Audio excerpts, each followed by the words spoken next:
Hello everybody, this is Nora with NAQ57 and I'd like to wish everyone a Merry Christmas. And while I do not have a Christmas design this year, I am attempting, this is my first attempt at the jewel cut nail or the diamond cut nail that has been trending here lately. Okay, so one of the videos that I watched from the Japanese channel, it started out by showing how they went about cutting the material that you use to create that shape on the nail. So here are the materials. So we want some kind of graph paper, some sharp cutters, of course a pair of scissors, and this plastic that you see me cutting here, guys, yeah, this is from the She Modern packages. I thought this will be, I thought it was going to work perfect. Now, I also like that one side of this plastic, it's a pretty hard plastic, but it's still flexible enough that I can cut it.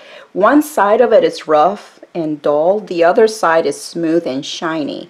And if you do use this, I figure the shiny part of the glossy or shiny part will be the part that I will put against the nail, against the gel, so that it does not stick. If you use this, do not use the rough side against the gel, because you might run the chance of it sticking and not being able to remove it. But it allowed me to be able to tell front from back. And I found that after doing this, what you see me doing here, it was very helpful to be able to tell front from back.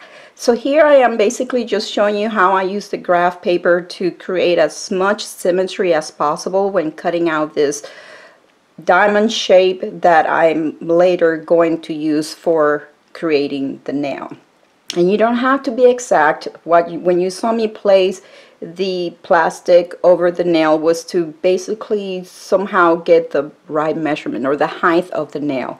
Now, having done this already, I should have gone slightly smaller, but like I said, this is my very first time you guys are seeing me doing this. I did not have any practice before this. This is it. I figure let me just grab the materials that I saw them use on the video, and I'm just gonna go at it and then just start filming, which is why I'm doing the voiceover.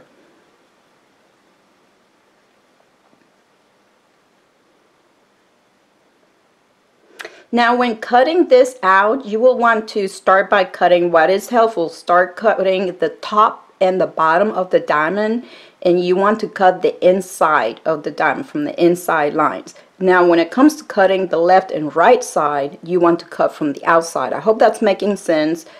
Pay close attention to what you're seeing me do here. So yes, you are cut on the sides, you cut from the outside. On the top and bottom, you cut from the inside. Then you're going to end up with 5 different pieces. So you cut one side on the inside from the inside line, and that little diamond right there, you just cut it off. I did not see that it was being used. You can get away without it, so you can toss it aside so that you only end up with 5 pieces.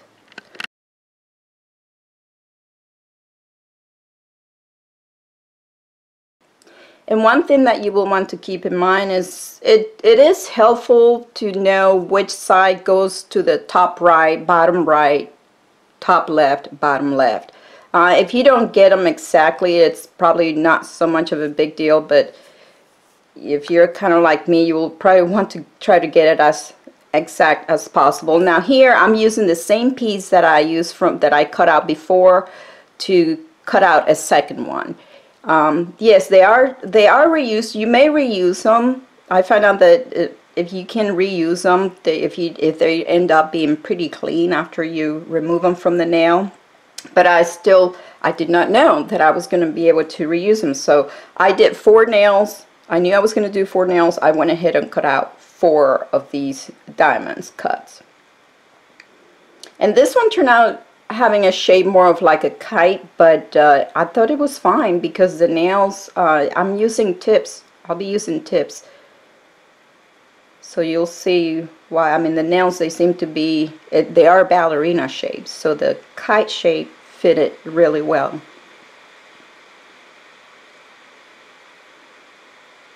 So I'm repeating the same thing here with this other piece. Now, another thing that I learned that I really liked from the style. So I took advantage of my granite countertop. You you can do this over glass. Definitely not over not wood or not something soft. You want to do it over a very hard surface such as glass or ceramic or granite. And what I did here, I did some cutting up and down and across the diamond, but not all the way through, just enough to allow me to bend the diamond, and you'll see what I mean here in a minute. And this is so that later when I put this over the nail, it gave me more cuts, looks. See that? Because when I put it on the gel, it gave me the look of cuts without each one of these actually being a piece. I hope that makes sense, but you'll see what I mean later on. And again, this is just something that I learned from, well, one of the videos that I watched. They seem to have these already pre-cut in a sheet of the special plastic or a particular craft type of plastic. And they seemed, because they had a sheet where they pulled them out of a plastic and they had a ton of these and they just popped them out. I was like, wow, that really does makes it easier, but I think I'm gonna figure out how to make my own. So yeah, I made my own. And the gel that I did use builder gel. I thought it was going to help me with keeping everything in place. So the first nail that I used, I did, this is over a duochrome powder nail. And this is just some leftover builder gel that I've had, because I've not purchased any builder gel in quite some time. And the videos that I watched, so yes, like I said, they were Japanese videos. All I could do was just watch carefully to what they were doing, because the instructions were in Japanese and there was no captions in English. Now here, as you can see, when I saw this happening, I was like, maybe I should have cut this a little smaller. But you'll see what I do here to make up for it. I went ahead and I did cure it, and then after I cured it, I went ahead and I went back to fill in the space underneath to give it a better diamond shape. But yeah, again, keep in mind, first attempt, first ever at doing this. I didn't know what to expect, what was going to happen. I think I will do things a little different now, and yes, I will definitely cut my diamond smaller than my nail. Also, these tips, see how curved they are? They have that claw look. Even my natural nails are not shaped like that, so I cannot wait to try this on my natural nails, guys. I believe this is going to be implemented in my New Year's Eve nails. So here you see me do the shapes, put the cutouts on the sides. And on one video I saw where they applied the gel and then they applied all the cutout pieces without curing the gel. Then another video I saw they cure in between each piece that they place on it. So I tried it various ways to see which way it was going to work for me. So in this one, I had cured it after I placed the piece from the top. Then I did one side, cured it. Then I did the other side and cured it. So here, this is what you're seeing me do. I'm doing the other side, just filling that in, making sure I don't have any spaces. This is almost like a reverse encapsulation.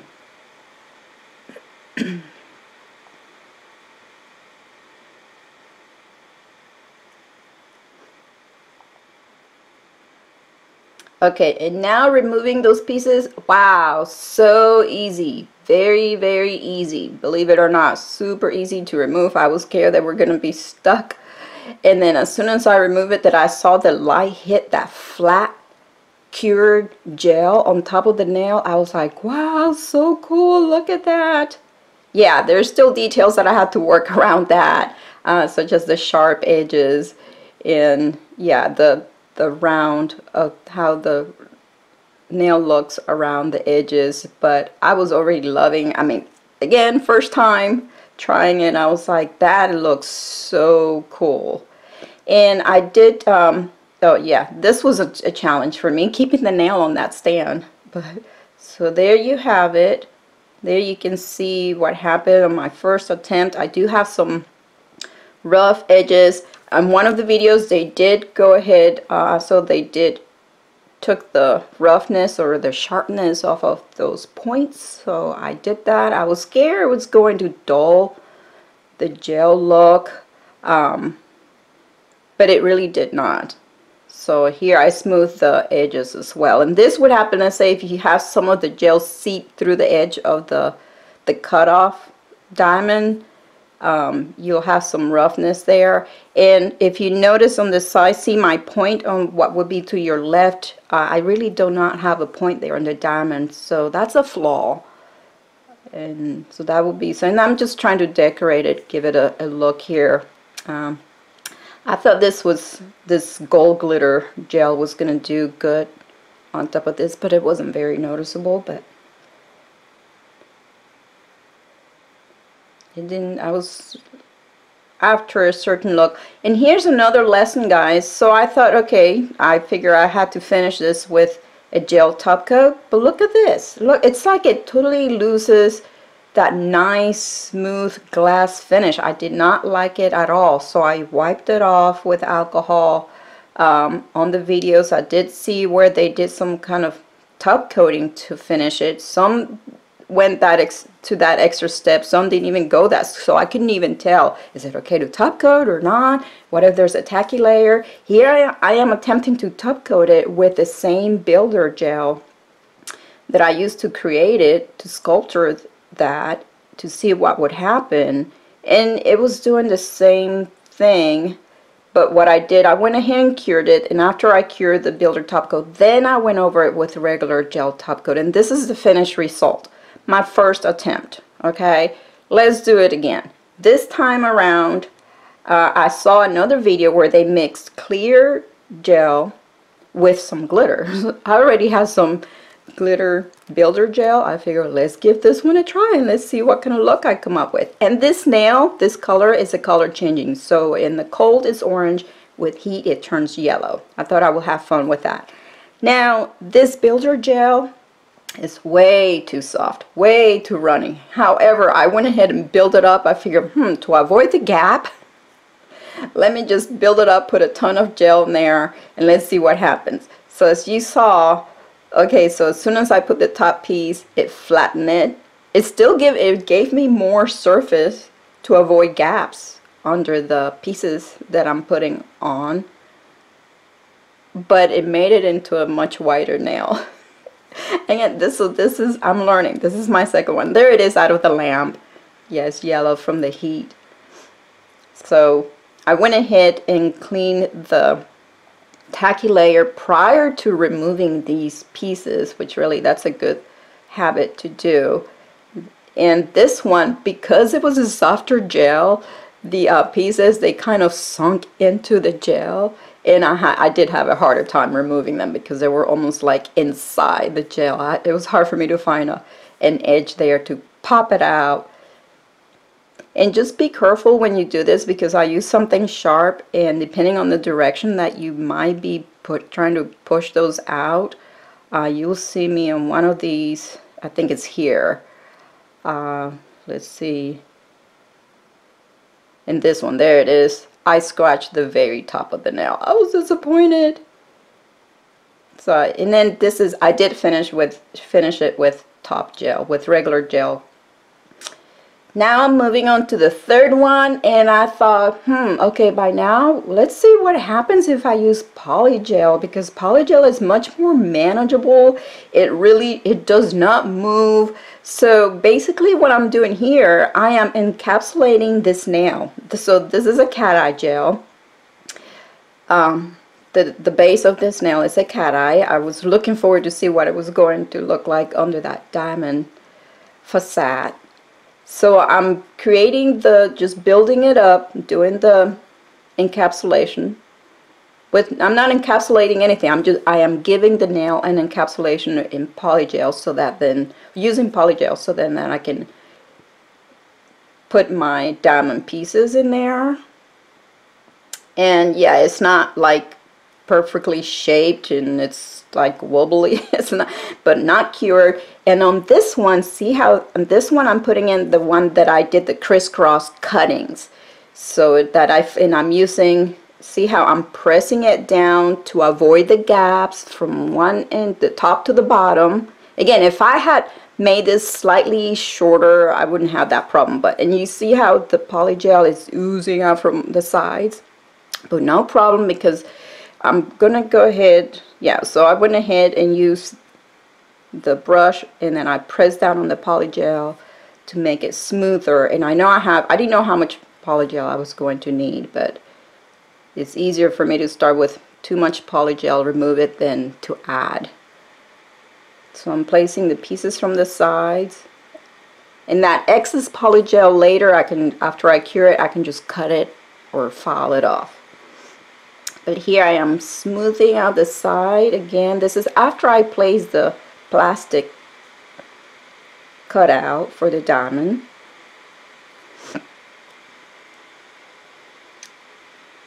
I actually found this one using the polygel much easier than the builder gel, and also removal was even easier.